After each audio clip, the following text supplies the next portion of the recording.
Hello children, welcome back once again. We have started with chapter 15 of English literature. हमने ये already start कर दिया था. So today we are going to finish up this chapter. So let us take a quick reminder of this chapter. Gek plays a joke. So we have seen that in the story, Gek and Chuk were two brothers who went with their mother to Siberia. They wanted to spend the new year with their father. अपने father के साथ new year spend करना चाहते थे. But when they reached there, they found that their father was out for 10 days. उन्होंने देखा जब वहां पहुंचे तो उनके फादर 10 डेज के लिए उनको जाना पड़ा था अपने जॉब पे. So they were left alone there. वहीं पे वो अकेले उनको रुकना पड़ा.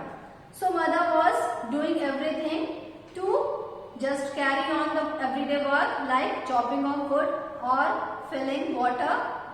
पानी भरने के लिए जाना पड़ता था, वुड्स चॉप करना पड़ता था टू जस्ट कुक समथिंग, कुछ भी बनाने के लिए. सो फर्स्ट पार्ट में हमने देखा कि mother and Chuck went to just bring water and collect some wood for fire to just let up the stove. लेकिन जब वो वापस आए उनको बहुत टाइम लग गया because twice they return back. 2 बार उनको वापस जाना पड़ा था. Once when they were coming with the pail of water, the slave just overturned और सारा पानी वेस्ट हो गया, गिर गया था. तो उनको दोबारा बकेट फिल करने जाना पड़ा. Second time when they were coming, when they reached half the way, तो क्या देखा उन्होंने कि चुक का ग्लव यानी मिटन कहीं छूट गया था. So again they return to search for the mitten और ग्लव. अब जब वो वापस आ गए थे घर, so it was almost dark, बिल्कुल डार्क हो चुका था. But Gek was nowhere to be found. Gek कहीं भी नहीं मिल रहा था. So they started searching everywhere here and there. अब जब वो कहीं भी घर में नहीं मिल रहा था और उसका हैट और कोट भी मिसिंग थे, तो मदर गॉट वेरी वरीड. बहुत डर गई थी मदर कि वो कहाँ होगा. Then she let up a lantern. उन्होंने लैंटर्न जलाया. जब लैंटर्न जलाया मदर ने, then we come to know that there was no power supply at that place. वहां पे कोई लाइट का कनेक्शन भी नहीं था. So it was complete dark outside the house. घर के बाहर बिल्कुल अंधेरा था. Only the source of light was lantern. तो अब उसको ढूंढना, गेट को ढूंढना और बड़ी प्रॉब्लम बन गई थी इनके लिए. सो व्हाट हैपेंड, मदर ने लैंटर्न जलाया and she search for get in the store room. Okay, she peered into the dark storeroom and into the woodshed. Woodshed जहाँ पे woods chop करते थे, लकड़ियाँ जहाँ पे काटते थे, उसको woodshed कहते हैं. But there was nowhere in the house. Then she went out. घर से बाहर गई. वहाँ पे उन्हें कुछ भी दिख नहीं रहा था because it was complete darkness. So meanwhile it was quickly becoming dark. बहुत अंधेरा होता जा रहा था बाहर. And mother darted into the house again. बाहर सब कुछ अंधेरा था तो मदर घर के अंदर वापस आ गई. Meaning of darted is ran suddenly. वापस घर के अंदर आके वो इधर उधर ढूंढने लगी. Gloom is the darkness. So again she returned into the house, tore the gun off its nail. Gun निकाल लिया मदर ने. She took the bullets and lantern. और वो गन लेकर के और लैंटर्न लेकर के she again ran outside. फिर से वो बाहर चली गई. She decided to go out to the road since she did not think Gek would dare to go into the forest alone. Mother को लगा कि घर के आसपास ही कहीं गेक होगा क्योंकि नाइट के टाइम में और जबकि वहां कोई भी नहीं है पर्सन, तो गेक कहीं फॉरेस्ट में जंगल की तरफ नहीं जाएगा. So she went out with the lantern and gun. There was no soul on the road. Meaning of soul is person. Road पे कहीं दूर दूर तक कोई भी नहीं था. She loaded the gun and fired it. Mother ने गन में बुलेट डाला and she fired it. She fired a second time. दूसरी बार भी फायर किया मदर ने and a third time भी फायर किया. 3 fires. Suddenly from somewhere near came an answering shot. So ऐसी प्लेस में जहाँ पे कोई पर्सन नहीं है दूर दूर तक और लाइट भी नहीं है, तो फायर करके एक दूसरे को सिग्नल सेंड करते हैं बुलेट से फायर करके. तो जब मदर ने फायर किया तो आसपास जो होगा वो रिस्पॉन्ड में भी फायर करेगा ताकि दोनों एक दूसरे से कांटेक्ट कर सकें. This happens in such lonely place like Siberia. Mother ने जब फायर किया तो उनके रिप्लाई में कहीं से दूर से फायर करने की, गन चलाने की आवाज आई। Okay, then somebody was hurrying to rescue, so कोई उनकी तरफ उनकी हेल्प करने आ रहा था। She wanted to rush forward but she felt her boot sank into the snow।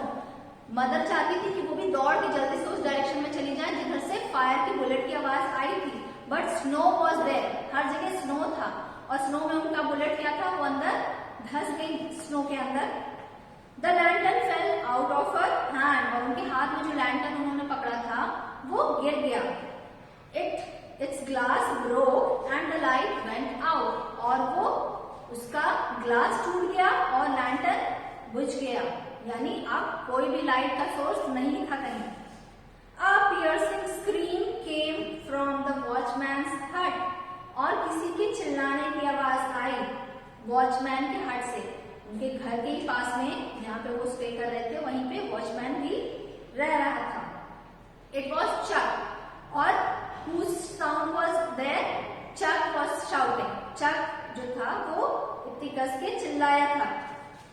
When he heard the shots, जब चक ने सुना ये ऐसे शॉट्स की आवाज, बुलेट्स की फायरिंग की आवाज, then he just screamed. He thought that the wolves which had eaten Gek were now attacking mother. चुप को लगा कि जो wolves उसके भाई को, गेक को ले गए हैं, खा गए हैं, वो अब उसकी मदर को अटैक किए हैं।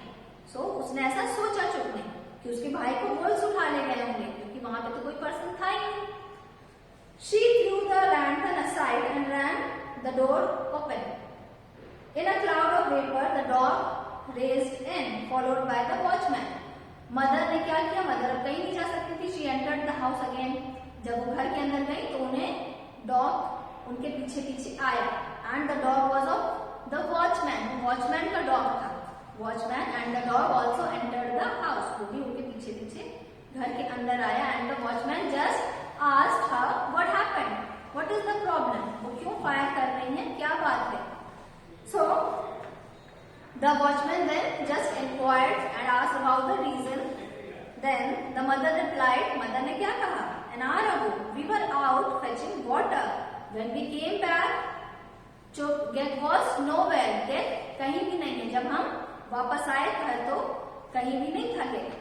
He couldn't have gone very far in an hour, तो वॉचमैन ने कहा कि 1 hour में ही गेट कहीं दूर नहीं गया होगा अगर वो घर से बाहर कहीं चला गया तो। And if he is wearing his felt boots and coat, he can't be frozen, और वॉचमैन ने कहा कि वो अपने woolen clothes like felt boots और कोट पहन कर गया तो उसको बाहर ठंड में वो फ्रोज भी नहीं होगा। So now he was fearless, watchman fearless को बुलाता है। And who is fearless? Fearless is the name of the dog. Watchman के डॉग का नाम है fearless. fearless को कहा वॉचमैन ने to have a sniff, यानी सूंघ करके ढूंढने को कहा। So the watchman pulled Gek's hood off the hook. hood टंगा था गेक का, उसको स्मेल करवाया डॉग को वॉचमैन ने, and he ordered dog to just follow the smell. उस स्मेल को फॉलो करने को कहा वॉचमैन ने। Then the dog just moved here and there, round and round. वहीं पे डॉग गोल गोल घूम रहा था, वो घर से बाहर नहीं गया डॉग, यानी the smell was coming from inside the house only. So finally the dog just turned round and round and went in the opposite direction, यानी वो घर के बाहर नहीं जाके घर के अंदर गया। He stopped near a big wooden trunk and scratched its leg, और डॉग जो था वो घर के अंदर जाके ट्रंक के पास जाके खड़ा हो गया, and it just barked, वहां जाके वो bark किया उसने। Then everybody just went near the trunk and they opened the lid. जब lid open किया, then what they found? Yes, Gek was there inside the trunk. वो trunk के अंदर Gek मिल गया, and the mother just burst into tears. She just can't believe her eyes. So she just started crying. वो कस के रोने लगी because she has found Gek finally. Now all the worries has come to an end. Now when Gek was inquired, जब Gek से पूछने लगे वो लोग कि why he was there, why he was sleeping inside the trunk, वो trunk में क्यों सो गया? Then Gek told them, Gek ने क्या बताया? That he waited for them for long. बहुत देर तक वेट करते करते गेट थक गया था। तो उसने एक प्लान किया। उसने क्या प्लान किया? He thought that he would just hide into the trunk, and when the mother and Chook returns from the forest, then he would just frighten them by making some sounds like a ghost. Ghost की तरह कुछ sounds निकाल के वो mother और चुक को डरा देगा। But he just went to sleep. He was so tired that he went to sleep. वो सो गया उसी के अंदर, ट्रंक के अंदर। And all these things happened. इतना कंफ्यूजन फैल गया और उसका जो प्लान था गेट का कि वो अपनी मदर को डराएगा, तो उसका प्लान फेल हो गया because he felt to sleep. वो सो गया था। So but since they had taken such a long time to come, he dozed off. वो इतनी देर जब लगा रहे थे आने में तो सो गया था। Mother placed her hand gratefully on the watchman's shoulder, but Get got a scolding for giving everyone such a fright. Get को बहुत डांट भी पड़ी थी, वो सबको इतना डरा दिया था उसने। Mother explained to him why it was a mistake to hide and worry everyone. फिर मदर ने गेट को समझाया कि ऐसे छुप करके सबको डराना बहुत ही गलत बात है। When he realized his mistake, poor Get was very sorry. He felt very sorry. उसने sorry भी बोला। He went and sat quietly beside mother, who would not let him out of her sight for the rest of the evening. और अब वो अपनी mother के साथ जाके बैठ गया था। Now mother was also there sitting with him. She is not going to leave him now. अब वो अपने आंखों के सामने से उसको बिल्कुल हटने नहीं दे रही थी। So here this story comes to an end. Hope you have also enjoyed it. Thank you so much for watching.